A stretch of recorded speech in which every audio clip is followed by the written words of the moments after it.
പുതിയ KPCC അധ്യക്ഷന്റെ നേതൃത്വത്തിലുള്ള ആദ്യ രാഷ്ട്രീയകാര്യ സമിതി യോഗം ഇന്ന്. പുനഃസംഘടനയാണ് യോഗത്തിന്റെ പ്രധാന അജണ്ട.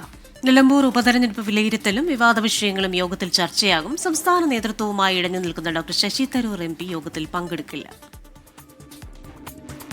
നിലമ്പൂർ ഉപതെരഞ്ഞെടുപ്പ് വിജയത്തിന്റെ ആഹ്ലാദത്തിലാണ് രാഷ്ട്രീയകാര്യ സമിതി യോഗം ചേരുന്നത്. എന്നാൽ യോഗത്തിൽ വിവാദങ്ങൾ നിറഞ്ഞു നിൽക്കും.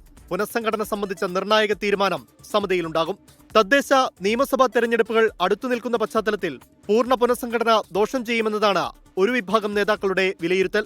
സമ്പൂർണ്ണ അഴിച്ചുപണി ഉണ്ടാകുമോ എന്നതാണ് ആകാംക്ഷ. നിലമ്പൂർ ഉപതെരഞ്ഞെടുപ്പ് വിലയിരുത്തലുമുണ്ടാകും. തിരഞ്ഞെടുപ്പ് വിജയത്തിന്റെ ക്രെഡിറ്റിനെ ചൊല്ലി പാർട്ടിയിൽ മുറുമുറുപ്പുണ്ട്. രമേശ് ചെന്നിത്തല ഇക്കാര്യം യോഗത്തിൽ ഉയർത്തിയേക്കും. വെൽഫെയർ പാർട്ടിയുമായുള്ള സഹകരണം ചർച്ചയാകും. മുന്നണി വിപുലീകരണത്തെക്കുറിച്ചുള്ള നേതാക്കളുടെ നിലപാടും രാഷ്ട്രീയകാര്യ സമിതിയിൽ അറിയിക്കും.